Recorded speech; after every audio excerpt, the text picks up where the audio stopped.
Hello बच्चों, आज जो हम डिस्कस करने जा रहे हैं कोलिजन का टाइप 2 प्रॉब्लम से related concept, problem based concept type 2 based on spontaneous explosion. और मतलब ये हुआ कि कोई भी बॉडी रखा हुआ है और अगर वो रखे रखे क्या होता है, एक्सप्लोड कर जाता है, विस्फोट कर जाता है। और आजकल ये कोई बड़ी बात नहीं है ना, होता रहता है आए दिन, आतंकवादी का ज़माना है ना, तो बीच बीच में होता रहता है ना। कभी देखते हैं कि नहीं, रखा हुआ है कहीं भी कोई भी बॉडी और वो एक्सप्लोड कर जाए, विस्फोट कर जाए। कहा भी जाता है जैसे स्टेशन पर कोई भी लावारिस सामान आप ना छुएं, कब एक्सप्लोड कर जाएगा इसकी गारंटी नहीं है ना। तो इससे एक फ़ायदा कम से कम हुआ है कि स्टेशन पर जो है चोरी वोरी बंद हो गया, दूसरे का सामान लोग छूता ही नहीं है ना। तो उसी से रिलेटेड यहाँ पर ये क्वेश्चन है और बढ़िया कॉन्सेप्ट का क्वेश्चन होता है, ज़रा इसको देखिए। तो स्पॉन्टेनियस एक्सप्लोजन, तो मान लीजिए कोई भी बॉडी रखा हुआ है, जैसे मान लीजिए उसी के लिए डायग्राम है, कोई बॉडी रखा हुआ है और यह अचानक एक्सप्लोड कर जाए। देखिए ऐसे तो एक्सप्लोड कई पार्ट में करता है, लेकिन प्रॉब्लम में फिजिक्स में इन जनरल 3 पार्ट में एक्सप्लोजन होता है। इन जनरल 3 पार्ट में होता है। मान लीजिए कि एक पार्ट जो इसका टूट करके इधर चला गया, एक पार्ट टूट के इधर चला गया, दूसरा पार्ट टूट के मान लो यहाँ पर ये इधर चला गया, और तीसरा पार्ट जो है ये टूट के इधर चला आया, मान लो सपोज तीसरा पार्ट टूट के इधर चला गया। ये 3 पार्ट में इस तरह से एक्सप्लोड हो गया, ठीक है। 3 जनरल 3 पार्ट में एक्सप्लोजन की बात होती है। 3 पार्ट में ये एक्सप्लोड हुआ, ठीक है। तब यहाँ पर ये बताइए कि ये बॉडी आपका जो है ये पहले रखा गया था, ये बॉडी क्या हुआ, ये रखा गया था, सिर्फ रखा गया था, कोई वेलोसिटी तो इसमें है नहीं। कोई वेलोसिटी है क्या? नहीं है। तो ये बताइए कि इसका जो मोमेंटम होगा एक्सप्लोजन के पहले कितना होगा? 0 होगा। इसका मोमेंटम एक्सप्लोजन के पहले कितना होगा? 0 होगा। तो एक्सप्लोजन के बाद भी टोटल मोमेंटम क्या होना चाहिए? 0 होना चाहिए। तो जब एक्सप्लोजन से पहले टोटल मोमेंटम 0 है तो एक्सप्लोजन के बाद भी क्या होना चाहिए? टोटल मोमेंटम 0 होना चाहिए। आई बात समझ में?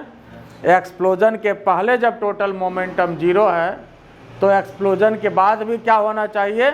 0 होना चाहिए। तो इसमें कॉन्सेप्ट जो है आपका मोमेंटम कंजर्वेशन का है। किस चीज़ का कॉन्सेप्ट है? मोमेंटम कंजर्वेशन का है। तो आइए, अकॉर्डिंग टू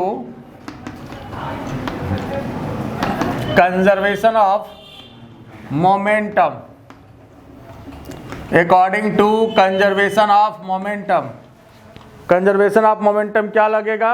अगर एक्सप्लोजन से पहले कोई मोमेंटम नहीं है तो एक्सप्लोजन के बाद भी कोई मोमेंटम नहीं होगा। Total momentum before explosion, total momentum before explosion equal to total momentum after explosion.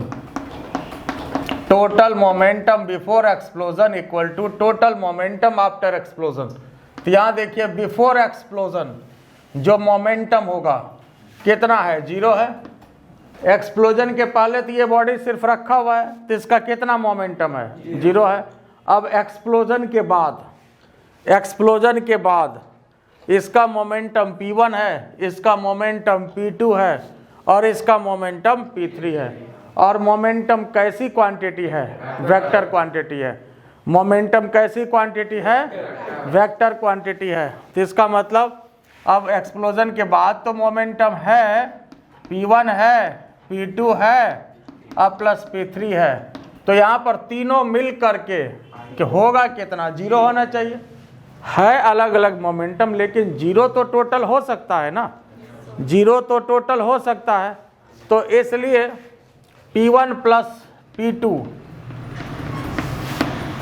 P1 plus P2 plus P3 equal to क्या हो गया, 0 हो गया। तो देखिए इसमें फिजिक्स तो यही है मेनली। अब इसमें जैसे क्वेश्चन जैसे आपसे किसी के बारे में पूछा गया, जैसे P3 के बारे में कोई इंफॉर्मेशन पूछा गया कि भैया V3 कितना होगा ये बताइए, ठीक है।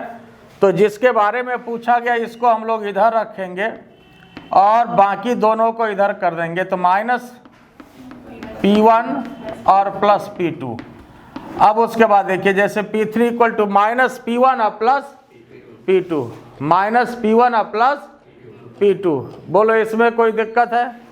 तो अब यहाँ पर देखो, अगर इसका मैग्नीट्यूड निकालना चाहें वेक्टर सम के अनुसार P3 का मॉड, वेक्टर के अनुसार P3 का मॉड कितना हो जाएगा, root under mod of P1 का स्क्वायर मॉड ऑफ P2 का square 2 P1 P2 cos theta, ये होता है ना। तो P3 इक्वल टू मॉड है, तो रूट अंडर कितना हो जाएगा, P1 का स्क्वायर प्लस P2 का square 2 P1 P2 cos theta. आई बात समझ में? तो यह जो एक जनरल फार्मूला हुआ और ये सुप्रीम कोर्ट का फार्मूला है, मतलब कोई भी क्वेश्चन आपका इससे इन जनरल डील होगा। तो यहाँ पर जो है P3 equal to root under P1 square plus P2 square plus 2 P1 P2 cos theta, मतलब वेक्टर वाला जो फार्मूला है वही फार्मूला यहाँ पर आ गया याद रखने के लिए, ठीक है। अब इसमें देखिए स्पेशल केस की बात करेंगे कि स्पेशल एनालिसिस की बात करेंगे कि इसमें किस तरह का जो है क्वेश्चन और बनता है, बन सकता है। जैसे देखिए स्पेशल केस में अगर हम बात करें, सबसे पहले केस 1 में अगर थीटा का वैल्यू 90 हो जाए, यहाँ पर देखिए ये P1 P2 के बीच का एंगल थीटा है ना, V1 इधर है V2 इधर है, तो P1 इधर P2 इधर सेम है, और दोनों के बीच का एंगल जैसा आप यहाँ देख रहे हैं ये थीटा है। और अगर ये 90 हो जाए जैसा फिगर में दिख रहा है, तो हमेशा 90 होगा ये जरूरी नहीं है, हमेशा 90 होगा ये जरूरी नहीं है, लेकिन अगर 90 हो जाए तो यहाँ पर क्या करेंगे, P3 इक्वल टू जरा बोलो तो साहब, root under P1 square plus P2 square, यही ना हो जाएगा। और इधर तो cos 90 आपका 0 हो गया, तो फॉर्मूला आपके पास क्या आ गया, P3 equal to root under P1 square plus P2 square. अगर 90 हो जैसा कि फिगर में यहाँ पर हालांकि 90 है, लेकिन हमेशा 90 हो ये जरूरी नहीं है। अगर 90 होगा तो P3 कितने के बराबर हो जाएगा, root under P1 square plus P2 square. बताओ इसमें कोई दिक्कत है? ये बात क्लियर हुआ कि नहीं? अब जो भी आपसे पूछे, जैसे मान लो अब P1 का वैल्यू भी यहाँ पर हम लोग बैठा सकते हैं। P1 कितना है, M1 V1 है, इसका स्क्वायर P2 कितना है, M2 V2 का स्क्वायर, ये हम लोग पुट कर लेंगे। आई बात समझ में? और फिर इसमें और भी सिचुएशन बनता है, जैसे मान लो अगर हम ये कहते हैं कि मान लीजिए ये कहते हैं कि अगर बॉडी आइडेंटिकल पार्ट में ब्रेक करे, मतलब M1 और M2 क्या हो, बराबर हो। क्या होना चाहिए, M1 M2 को बराबर होना चाहिए, मतलब अगर बराबर पार्ट में टूटे, बराबर पार्ट में टूटे तो क्या होगा। यहां देखिए अगर M1 बराबर M2 हो जाए तो जरा देखिए तो P3 कितने के बराबर हो जाएगा, रूट अंडर, यहां देखो तो M बाहर निकाल ले, या M स्क्वायर बाहर निकालोगे तो V1 square plus V2 square हो जाएगा, होगा ना जी। और यहाँ पर M आपका बाहर निकल जाएगा, तो M root under V1 square plus V2 square, ठीक है। और अगर तीनों टुकड़ा बराबर हो जाए, अगर हम ये कह दें कि M1 बराबर M2 बराबर M3, तो इसका मतलब P3 किसके बराबर होगा, MV3 के बराबर होगा। मास भी कट गया, तो अब जो आपके पास V3 बचा root under V1 square plus v2 square. और ये मोस्ट इंपॉर्टेंट फॉर्मूला हो गया आपके पास ऑब्जेक्टिव के लिए, v1 square plus v2 square. तो पहले ये बात क्लियर हुआ कि नहीं? फिर समझिए हमने क्या किया यहाँ पर, p3 equal to root under p1 square plus p2 square, यह तो हुआ ही। और p1 को क्या किया, m1 v1 कर लिया इसका स्क्वायर, और p2 को m2 v2 का स्क्वायर। और अगर पहले तो दोनों पार्ट अगर बराबर होता है तो मोमेंटम कितना होगा, तो इतना हो गया। अब उसके बाद हमने कहा कि अगर तीनों पार्टिकल बराबर बराबर टूटे, तीनों पार्ट अगर बराबर बराबर हो, है ना, आइडेंटिकल पार्ट हो, है ना, तो ऐसे स्थिति में m1 बराबर m2 बराबर m3, तो p3 को क्या देंगे, mv3, मास मास कट गया, v3 इक्वल टू इतना हो गया।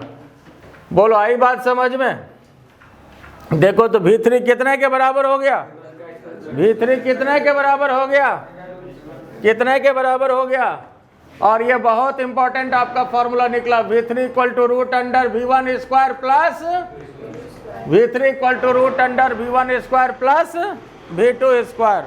अब यहाँ पर देखो इसका एप्लीकेशन क्या होगा, और प्योर ऑब्जेक्टिव क्वेश्चन में अगर मैं यहाँ पर ये भी दे दूँ कि भैया v1 v2 भी बराबर है, v1 v2 भी बराबर है, तो v3 कितने के बराबर होगा, बताओ तो जरा। तो v1 square plus v1 square तो कितना हो जाएगा, रूट अंडर 2 v1 स्क्वायर।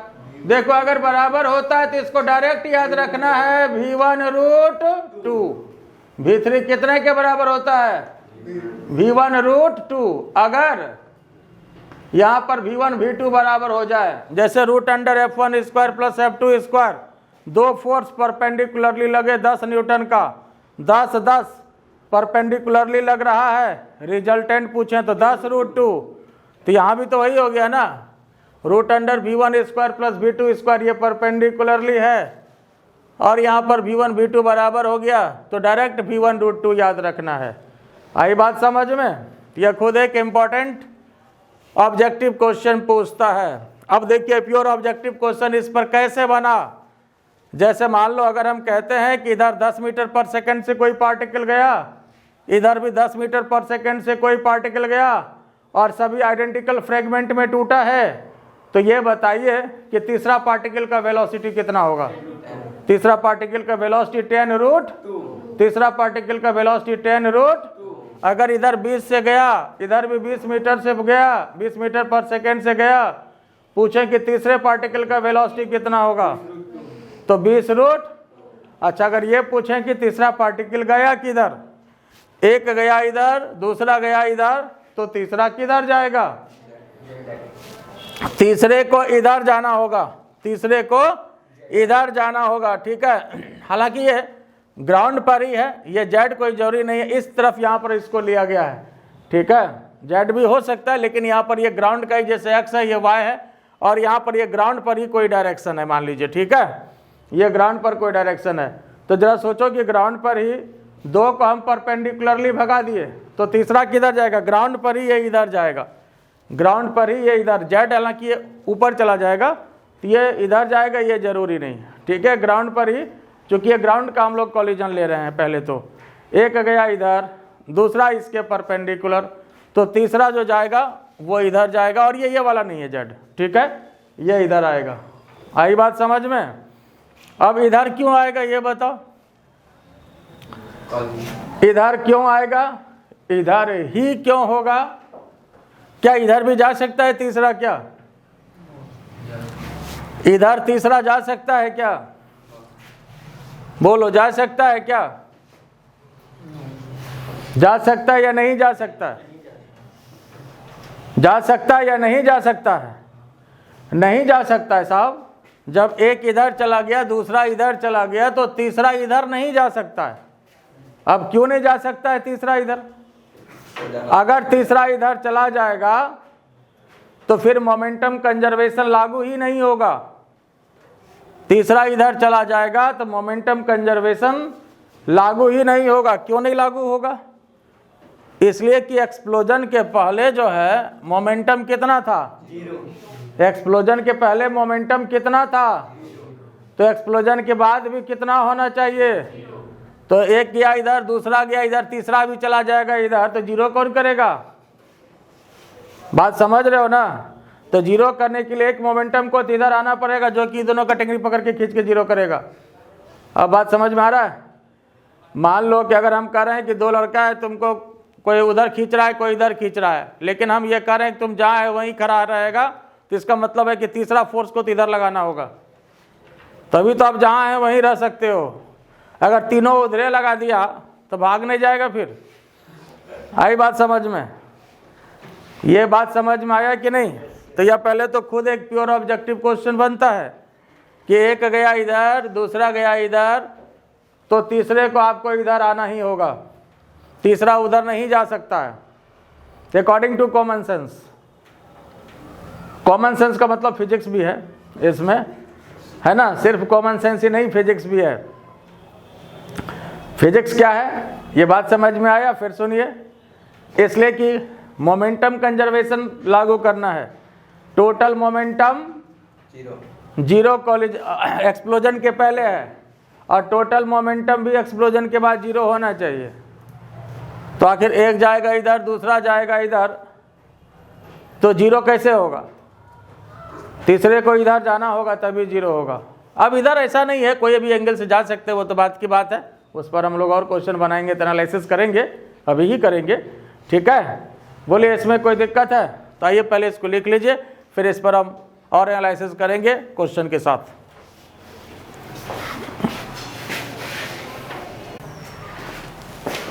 देखिए ये क्वेश्चन है आपके सामने, जो हमने अभी आपको डिस्कस किया, एक्सप्लोजन वाला कॉन्सेप्ट, उसी कॉन्सेप्ट पर है ना? तो आइए इसको समझें, और पहले तो इसको ट्राई कर लेना है, प्रयास कर लेना है, नहीं बने तो फिर सॉल्यूशन को देखना है, ठीक है? देखिए, ए particle of mass 4m which is at rest explode into 3 pieces. If its 2 pieces each of mass small m fly off with equal speed v in mutually perpendicular direction. मास कितना है? टोटल मास 4m है, और इसमें जो है total mass कितना है बताइए? टोटल मास कितना है? टोटल मास है 4m which is at rest. Rest में पहले था, रेस्ट में बना दीजिए। एक्सप्लोड इनटू 3 पीसेस, ठीक है? 3 पीस में एक्सप्लोड किया, जिसमें कि 2 पीस जो है H of mass small m, इसका भी मास स्मॉल m और यह भी स्मॉल m, ये गया इधर और ये गया इधर, म्यूचुअली परपेंडिकुलर कह ही रहा है। Fly of with equal speed, velocity भी समान है, स्पीड भी समान है, एम भी परपेंडिकुलर डायरेक्शन में गया। Calculate total energy released. अच्छा ये बताइए, एक गया इधर, एक गया इधर, तो तीसरा जाएगा किधर? ये ग्राउंड पर ये इधर जाएगा, ये एक्चुअली जेड डायरेक्शन नहीं होगा, है ना? ऐसे देखने में जेड लग रहा है, लेकिन ये ग्राउंड पर ये इधर जाएगा, ठीक है? तीसरा जो है वो इधर जाएगा, ये तो श्योर है।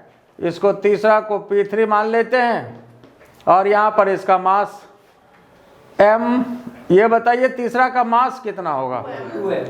तीसरा का मास 2m होगा, तो चलिए अभी हम इसको m3 ही मान लेते हैं। m3 है और v3 है, बाद में 2m मान लेंगे, ठीक है? और ये तो 90 है, ये श्योर है। तो मोमेंटम कंजर्वेशन वाला जो अभी हमने फॉर्मूला डिस्कस किया था उसको लगा दीजिए, है ना? हमारे पास मोमेंटम कंजर्वेशन से जो P3 के लिए है, सुप्रीम कोर्ट वाला ही लगा दीजिए। P1 square plus P2 square plus 2P1 P2 cos कितना जी? 90। चूँकि P1 P2 के बीच तो एंगल 90 है, ख़त्म हो गया। तो P3 इक्वल टू P1 कितना हो जाएगा? m भी का स्क्वायर, P2 भी कितना होगा? यह भी m भी है, इसका स्क्वायर। बोलो इसमें कोई दिक्कत है? समझ में आया या नहीं? ठीक है। अब P3 को क्या देंगे? m3 v3, तो रूट अंडर mb का स्क्वायर प्लस mb का स्क्वायर, है ना? बोलो जी, ये डायरेक्ट mb रूट 2 दे सकते हैं? बोलो दे दें। mb का स्क्वायर प्लस mb का स्क्वायर, जैसे 10 स्क्वायर प्लस 10 स्क्वायर 10 रूट 2 होता है, mb का स्क्वायर प्लस mb का स्क्वायर, mb रूट 2 दे दें, सही बात है। तो अब m3 को कितना दे दें, 2m होगा। कोई दिक्कत इसमें होगा ना, क्यों होगा, इसलिए कि 4m टोटल मास था, 1m इधर लिए 1m इधर लिए, तो बचा कितना, 2m ही तो बचा ना। टोटल मास कितना था, टोटल मास कितना था, 4m, एक गया इधर एक गया इधर, m गया इधर m गया इधर, तो 2m तो आखिर बचेगा ना। तो 2m यहाँ पर लिया, v3 अपने जगह पर, mv रूट 2, तो यहाँ पर mm खत्म हो गया, तो v3 बराबर v रूट 2 अपॉन 2, मतलब v अपॉन बोलो कोई तकलीफ है, तो v3 कितना आया, v अपॉन रूट 2, यही तो मेन टारगेट था। अब इससे सब निकल जाएगा, क्योंकि इसका वेलोसिटी v है, इसका v है, तीसरा का v बाय रूट 2 हो गया। तो टोटल एनर्जी आपको निकालना है।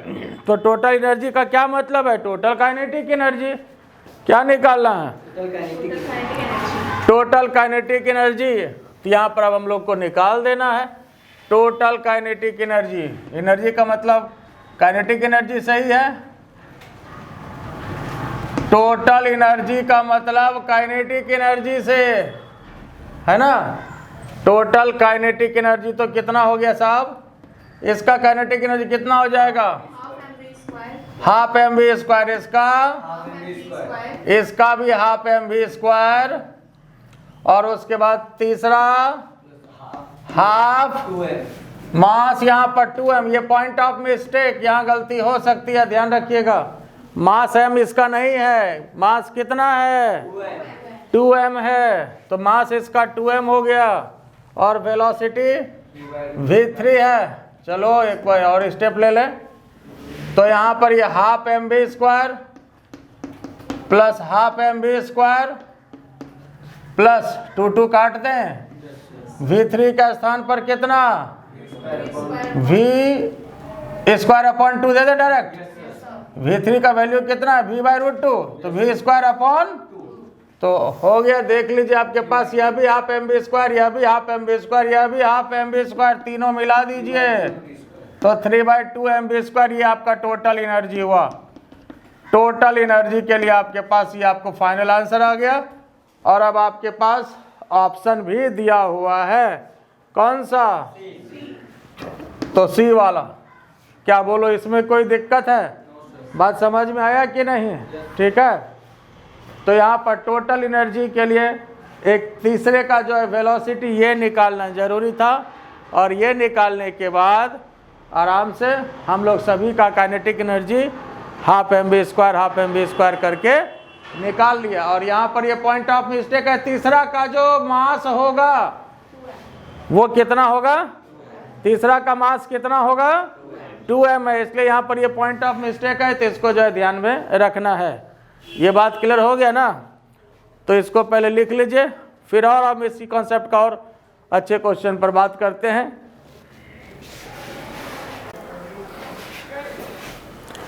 देखिए नेक्स्ट क्वेश्चन आपके सामने बहुत ही खूबसूरत क्वेश्चन है, और ध्यान से जरा देखिए क्वेश्चन क्या कह रहा है। ए particle of mass small m travelling with A speed v0 along the x-axis suddenly shoots out 1/3 of its mass। मतलब कोई भी पार्टिकल ये जा रहा था एक्स एक्सिस की तरफ, ये मान लीजिए एक्स एक्सिस है जिसके तरफ ये जा रहा था, इसका वेलोसिटी कितना था, v0 है, मास कितना है, m है, ये v0 की तरफ ऐसे जा रहा था, और जाने के क्रम में अचानक क्या हुआ कि यह जो है एक्सप्लोड कर गया, ठीक है, shoots out 1/3 of its mass with speed 2v0, 1/3 mass m था, इसमें m/3, 1/3 का मतलब m/3 चला गया, y एक्सिस के पैरेलल, मतलब y एक्सिस में चला गया, ठीक है, 2v0 parallel to the y axis, parallel to the y axis या y एक्सिस एक ही बात है, इधर चला गया, m/3 पार्ट चला गया इसका। तब बचा कितना, रिमेनिंग पार्ट कितना हो गया, m में m/3 को माइनस कर दीजिए, तो कितना आ गया साहब, 2m/3। अब ये पार्ट आपके पास जो बचा ये किधर जाएगा, ये आपका क्वेश्चन है। Find the velocity of remainder of the particle in the notation of the unit vector. तीसरा जो है वो जाएगा किधर, ये आपको बताना है कि किस तरफ जाएगा।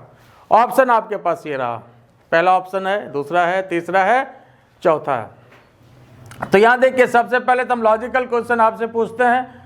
ऐसे क्वेश्चन का जवाब ऑप्शन के अनुसार कभी कभी आप बिना बनाए भी दे सकते हैं, अगर ऑप्शन आपसे उस तरह का दिया जाए।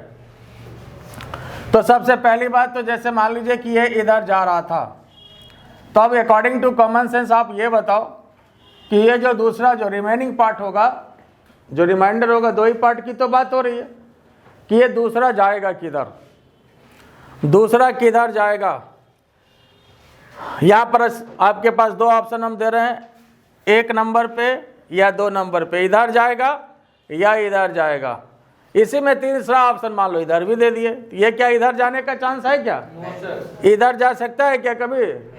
रिमेनिंग पार्ट इधर जा सकता है? नहीं जा सकता। क्यों नहीं जा सकता? इधर मोमेंटम कंजर्वेशन लागू ही नहीं होगा, इसलिए कि एक तो वाई एक्सिस में चला गया है, तो दूसरे पार्ट का कोई भी कंपोनेंट वो वाई एक्सिस के अपोजिट जाना ही होगा, है ना, वाई एक्सिस के अपोजिट जाना होगा। ठीक है, इसलिए वाई एक्सिस के अपोजिट जाने के लिए आपके पास दो ही ऑप्शन है, या तो ये इधर जाए या इधर जाए। ठीक है, लेकिन अब ये सोचना है कि एक्स डायरेक्शन का यहाँ पर जो है ये भी कंजर्वेशन लागू होना चाहिए। एक्स डायरेक्शन का कंजर्वेशन जो है वो लागू होना चाहिए। तो एक्स डायरेक्शन में तो एक्सप्लोजन के पहले मोमेंटम है, तो बाद में भी एक्स डायरेक्शन में मोमेंटम होना चाहिए, बाद में भी एक्स डायरेक्शन में मोमेंटम होना चाहिए। ठीक है, तो इसलिए एक्स डायरेक्शन में होना चाहिए और वाई के अपोजिट जाना चाहिए। तो इसमें कौन सा ऑप्शन बन जाता है आपके पास? वो हो जाता है आपके पास एक नंबर। मतलब इधर अगर पार्टिकल जाए, ये बिना बनाए आप इस तरह से according to concept, according to common sense, according to logic ये जवाब दे सकते हैं कि दूसरा पार्ट आपका इधर जाएगा। क्यों जाएगा इधर भैया? इधर जाएगा तो इसका एक कंपोनेंट इधर आएगा और एक कंपोनेंट इधर आएगा, तो जो इधर आएगा वो इसको बैलेंस कर लेगा, और जो इधर गया तो एक्स डायरेक्शन के मोमेंटम को वो कंजर्व कर लिया। इसलिए पहले भी एक्स डायरेक्शन में था एक्सप्लोजन के, बाद में भी एक्स डायरेक्शन में मोमेंटम है। आई बात समझ में? तो अगर इसकी बात करें इस हिसाब से, अगर इस ऑप्शन को देखें तो एक्स वाला पॉजिटिव पार्ट आ रहा है, वाई वाला निगेटिव पार्ट आ रहा है। तो एक्स वाला पॉजिटिव, वाई वाला निगेटिव देखिए किस में है? एक ही में, एक्स वाला पॉजिटिव, वाई वाला निगेटिव, ये आपके पास बी में बनता है। आई बात समझ में? ये तरीका हुआ कि बिना बनाए भी आप इस तरह के क्वेश्चन का जवाब दे सकते हैं, और इस तरह का कॉन्सेप्ट आपको कई जगह पर आता है कि जिसको कि आप लोग बिना बनाए भी जवाब दे सकते हैं। ठीक है, अब इसको देखिए बनाने का तरीका क्या होगा। तो चूंकि यहाँ देखिए मास इसका कितना है भैया? 2m/3।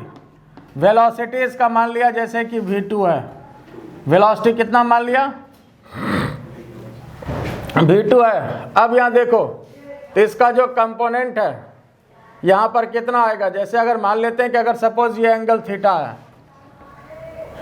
मान लिया जैसे अब यहाँ पर ये इधर जा रहा है सपोज, ठीक है, और ये एंगल मान लिया कि थीटा है, तो इधर जो कंपोनेंट होगा कितना हो जाएगा? मास कितना? 2m/3। उसके बाद कितना हो जाएगा? v2 cos थीटा होगा, v2 cos थीटा, और इधर कितना हो जाएगा? 2m/3 v2 sin थीटा होगा। बोलो इसमें कोई तकलीफ है? अब यहाँ पर कंजर्वेशन ऑफ मोमेंटम लगा दीजिए। वाई डायरेक्शन का वाई डायरेक्शन की तरफ बराबर होना चाहिए कि नहीं होना चाहिए? तो इसका मोमेंटम वाई डायरेक्शन में कितना है? वाई डायरेक्शन में पहले लगाइए, पहले यहाँ वाई डायरेक्शन में बात कर लें, कितना हो जाएगा? m/3, 2v0 है, इधर कितना है नीचे बताइए? 2m/3, v2 sin थीटा है। कोई तकलीफ इसमें? m/3 खत्म हो गया, 2v खत्म हो गया, तो इसका मतलब v2 sin थीटा कितने के बराबर हो गया? v2 sin थीटा कितने के बराबर हो गया? v0 के बराबर हो गया। ठीक है, तो v2 sin थीटा किसके बराबर हो गया? v0 के बराबर हो गया। अब जरा हॉरिजेंटल में हम लोग कंजर्वेशन लगा दें, तो पहले कितना था भैया? हॉरिजेंटल डायरेक्शन में लगाइए। हॉरिजेंटल डायरेक्शन में कंजर्वेशन की बात करें तो पहले कितना था? M V naught. अब इसका हॉरिजेंटल डायरेक्शन में कितना चला गया, 2m/3 v2 cos theta. M खत्म हो गया तो v2 cos थीटा कितना आ गया साहब, बोलते जाओ v2 cos थीटा 3/2 v0 मतलब 1.5 v0। तो देख लीजिए x डायरेक्शन का कौन सा आ गया है, ये आपका किसके लिए, हॉरिजेंटल। हॉरिजेंटल का मतलब x डायरेक्शन में कितना आया 1.5, x डायरेक्शन में 1.5 एकलौता यही है। y डायरेक्शन में आपके पास कितना है v0, तो y डायरेक्शन में आपके पास v0 है, और ये निगेटिव डायरेक्शन में ये तो आपको पता ही है। आई बात समझ में, बोलो। तो इस तरह से इसका वैल्यू भी आ गया। और इसको थोड़ा सा और लंबा करना आप चाह रहे हैं तो वेक्टर फॉर्म में लिखना चाह रहे हैं, जैसे हमने इसको v2 को लिखा तो लिखने का तरीका होगा v2 cos थीटा, इधर आई हो जाएगा ना, v2 cos थीटा इधर क्या देंगे आई, और उसके बाद इधर क्या देंगे minus v2 sin theta j, क्योंकि इधर वाला पार्ट j होगा। बोलो भैया v2 cos थीटा कितना आ रहा है 1.5 v0 आई लिखा, minus v2 sin theta v0 लिखा है ना, तो v0 j। तो यहाँ पर ये आपके पास इस तरह से ये बनाने का तरीका हो गया। आई बात समझ में। और मोमेंटम कंजर्वेशन एक बार y डायरेक्शन में लगा दिया, दूसरे बार x डायरेक्शन में लगा दिया। बोलो इसमें कोई तकलीफ है, एक बार y डायरेक्शन में लगाया, एक बार x डायरेक्शन में लगाया। तो इस तरह से ये आपका बनाने का तरीका हो गया, ठीक है। बाकी अगर आप ऐसा भी मन में हो कि इधर ही लेंगे क्या ज़रूरी है, तो ये भी ज़रूरी नहीं है, आपको जिस तरफ लेना है आप ले लीजिए, वो खुद ब खुद निगेटिव पॉजिटिव साइन आपको दे देगा। हम यही डायरेक्शन लें, अगर ऐसा मन में हो कि यहीं क्यों लेंगे तो कोई ज़रूरी नहीं है, आपको जिधर लेना है ले लीजिए। मान लीजिए आप इधर ही मान लीजिए, फिर भी वो आपका निगेटिव साइन ऑलरेडी आ जाएगा। जब मोमेंटम कंजर्वेशन लगाएंगे तो दोनों मिला के जीरो करेंगे ना। मान लो कि सपोज हम इधर ही मान लिए, इधर ही मान लिए, तो y डायरेक्शन का जो है दोनों मिला करके तो जीरो होगा ना, तो इसका एक कंपोनेंट इधर आएगा, एक इधर आएगा, और ये दोनों मिला करके जीरो जैसे कर देंगे तो एक नेगेटिव ऑटोमेटिकली आ गया। तो ये बता दिया कि ये नेगेटिव डायरेक्शन में इधर ये जाएगा, एक y कंपोनेंट इधर जाएगा और x पॉजिटिव होगा। तो y component negative x positive, कौन सा आपके पास डायरेक्शन हो सकता है, आपके पास फिर ये डायरेक्शन हो सकता है। आई बात समझ में। बोलो इसमें कोई दिक्कत है तो इसको पहले लिख लीजिए।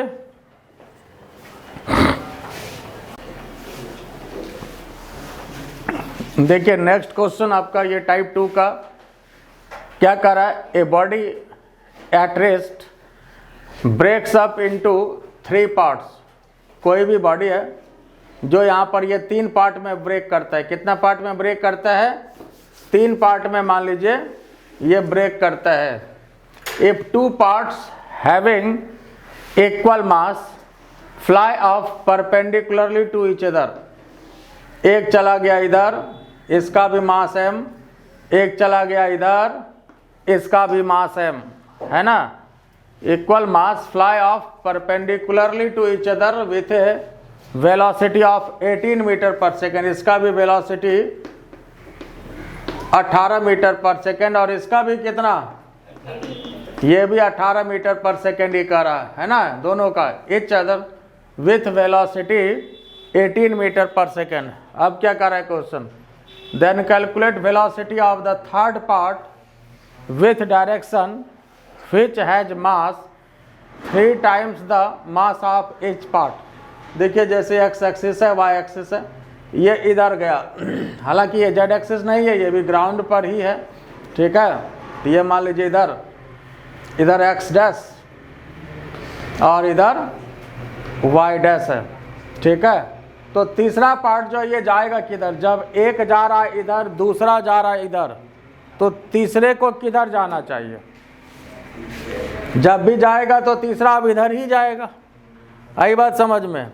जब एक चला गया इधर, एक चला गया इधर, तो क्या तीसरा इधर जा सकता है क्या, इधर जा ही नहीं सकता, इसलिए कि अगर इधर जाएगा तो फिर मोमेंटम कंजर्वेशन फेल कर जाएगा, है ना, इधर जा ही नहीं सकता है, इसलिए कि ये रेस्ट में है, तो एक्सप्लोजन के बाद भी तो रेस्ट में ही रहना होगा ना, मतलब टोटल मोमेंटम तो जीरो होना चाहिए। जब ये रेस्ट में एक्सप्लोड किया है तो एक्सप्लोजन के बाद भी तो टोटल मोमेंटम जीरो होना चाहिए ना। आई बात समझ में या नहीं? तो अब यहाँ पर देखो, इसमें जो फॉर्मूला हम लोग के पास है P3 equal to root under P1 square और प्लस P2 स्क्वायर, चूंकि दोनों तो ऑलरेडी परपेंडिकुलर ही है तो ये वाला लगा दें तो थीटा 90 हो गया। तो ये फॉर्मूला आपके पास है, ठीक है। अब यहाँ पर देखिए P1 कितना हो गया? P1 क्या होता है आपके पास? MV1 का स्क्वायर और यहाँ भी MV2 का स्क्वायर, दोनों बराबर ही है। V1 मान लें, कोई तकलीफ इसमें? दोनों वेलोसिटी बराबर है तो ये MV1 रूट 2 हो गया। देखो तो जैसे root under F1 square plus F1 square F1 root 2, root under F2 square plus F2 square F2 root 2, root under 20 square plus 20 square 20 root 2, ठीक है। तो यहाँ पर MV1 रूट 2 लगा दिया। अब यहाँ देखिए क्वेश्चन क्या कर रहा है कि P3 जो है, P3 जो यहाँ क्या कर रहा है, किसका जो मास है, जैसे M3 मान लेते हैं और इसको V3 मान रहे हैं, तो M3 जो है क्वेश्चन कर रहा है कि 3 times the mass of each part जो है इसका 3 गुना है भैया। तो यहाँ पर 3m लगा दीजिए तो M3 कितने के बराबर हो गया? 3m हो गया। V3 अपने जगह पर हो गया MV1 रूट 2, है ना। तो यहाँ पर mm कट गया तो यहाँ पर कितना हो गया? V3 equal to V1 root 2 upon 3, यही ना। V1 कितना है? 18 है, 18 रूट 2 और नीचे 3। और ऐसे आप ऑब्जेक्टिव के लिए इसको भी याद रख सकते हैं, ये ट्रिक को, इस टेक्निक को, कि जितना गुना हो उससे यहाँ डिवाइड कर देना है, जितना गुना हो उससे यहाँ डिवाइड कर देना है। तो कहने का मतलब V3 equal to V1 root 2 upon n दे दीजिएगा और यहाँ पर जो n होगा वो जितना टाइम्स मास होगा, 3 गुना है तो यहाँ पर 3 से डिवाइड हुआ, 2 गुना है 2 से डिवाइड होगा। याद होगा पहले जो क्वेश्चन किए तो उसमें ये आया था 2 गुना, तो अगर 2 से डिवाइड कर दें तो डायरेक्ट हम लोग यहाँ पर पहुँच जाएंगे उस क्वेश्चन में। ये आपको टाइम सेव कर लेगा फिर, है ना, ये टाइम सेव कर लेगा, डायरेक्ट यहाँ पहुँच जाएंगे। तो जितना गुना 4 गुना होगा या 4 से डिवाइड कर देंगे। तो खैर चलिए, यहाँ तो 3 है, 3 से डिवाइड किया कितना हो गया? तो इसका आपका आंसर हो गया 6 रूट 2। यहाँ पर जो है वेलोसिटी है तो इतना रूट 2 मीटर पर सेकेंड। और इस ऑब्जेक्टिव टिप्स को याद रखिएगा, इस ट्रिक को याद रखना है। V3 equal to V1 root 2 upon n, और n यहाँ पर क्या है? नंबर ऑफ टाइम्स है, नंबर ऑफ टाइम्स, मतलब यहाँ जैसे M3 equal to n into m, जितना भी है गुना, 3 गुना है, 4 गुना है, 3 गुना होगा 3m, 4 गुना होगा 4m, 5 गुना होगा 5m, ऐसे यहाँ पर ये इसको पुट कर देना है। आई बात समझ में? अब रही डायरेक्शन की बात, तो सीधी बात है, एक गया इधर, दूसरा गया इधर, तीसरा आया इधर, तीसरा आया इधर। तो यहाँ पर ये जेड वाली बात नहीं है, ऑलरेडी ग्राउंड पर एक्स डैश है, वाई और वाई डैश है। तो इसका जो एंगल होगा, देखो यहाँ से ये 90 है ना, यहाँ से यहाँ पर ये 90 है, और इसका जो एंगल होगा, जैसे अगर इधर से लेते हैं, है ना, ये 90 है और यहाँ से इसका एंगल, ये आपको बताना है। तो अगर ये ले ले तो फिर यहाँ 90 हो गया, और ये कितना हो जाएगा? ये एंगल कितना होगा? 45 होगा, इसलिए कि बराबरी पर लेकर के निकलेगा। तो 90 और यहाँ पर ये 45, तो 135। तो इस इधर से कितना होगा? ये 135 डिग्री बनाएगा। दूसरा पार्ट जो ये आपका इधर गया, इधर से कितना डिग्री बनाएगा? 135 डिग्री बनाएगा। आई बात समझ में? इधर से लीजिएगा तो 90 और जुड़ जाएगा, लेकिन इस पार्ट से कितना बनाएगा? ये 135 डिग्री बनाएगा, इसलिए कि एक गया इधर, एक गया इधर, और ये जो है दोनों के बीच में आएगा। तो बीच में आने का मतलब है कि ये 45 का एंगल बनाएगा। आई बात समझ में? इधर से भी 45 होगा, लेकिन एंगल इधर से देना ज़्यादा अच्छा है, ठीक है। तो यहाँ पर जो दूसरा पार्ट जो जा रहा है या वाई एक्सिस कहिए, इससे ये 135 के एंगल पर ये जाएगा। बात क्लियर हुआ कि नहीं हुआ? तो यहाँ पर ये एंगल किसके किसके बीच का है? यहाँ पर P3, ये कौन सा पार्ट है? ये कौन सा पार्ट है? P3 है ना, और ये कौन सा है? P2 है ना। तो P2 और P3 के बीच का एंगल यहाँ पर कितना हुआ? 135 हुआ। ये ऐसे आप बता सकते हैं, या दूसरा तरीका एक और भी है इसका, जो सुप्रीम कोर्ट वाला जो फार्मूला है आप उससे भी निकाल सकते हैं, ठीक है। हालांकि उसमें थोड़ा सा समय लगेगा, लेकिन आप उससे भी निकाल सकते हैं। तरीका मैं बता देता हूँ। वो ये होगा, आपके पास जो फार्मूला था, जैसे यहाँ पर P1 plus P2 plus P3 equal to क्या था? 0 था। P1 plus P2 plus P3 equal to क्या था? 0 था। किसके किसके बीच एंगल निकालना है? P2 और P3 के बीच निकालना है। तो P2 P3 को अलग रखिए, P1 को इधर करिए, P1 इधर रखिए, माइनस P2 प्लस P3 कर दीजिए। तो यहाँ पर अब इसका मॉड ले लीजिए, तो P1 इक्वल टू कितना हो जाएगा? रूट अंडर P2 का स्क्वायर P3 का square T1 2 P1 P3 P2 P3 ना, तो P2 P3 और cos अल्फा मान लेते हैं, ठीक है। एंगल मान लिया कुछ भी, अल्फा है, ठीक है। अब यहाँ से इस अल्फा को हम लोगों को निकालना है, ये टारगेट होगा, तब इसको यहाँ पर हम लोग सॉल्व कर सकते हैं, ठीक है। बोलो इसमें कोई दिक्कत है? तो P1 स्क्वायर इक्वल टू कितना हो जाएगा? P2 square plus P3 square P2 P3 cos alpha. अब यहाँ पर बोलो साहब, पहले तो ये बताओ कि P1 P2 बराबर था ना? P1 P2 क्या था? बराबर था। ये कट हो गया। अब इसको इधर करो, P3 का स्क्वायर इधर करो, माइनस में आएगा 2 P2 P3 cos अल्फा। यहां से cos अल्फा निकल जाएगा कि नहीं? 2 P2 P3, यहां से इसको कट करिए। अब यहां पर लगा दीजिए, मान बैठा दीजिए, 135 डिग्री आ गया आपका। ये क्लियर हो गया? तो इस तरह से हम लोग यहां पर निकाल सकते हैं।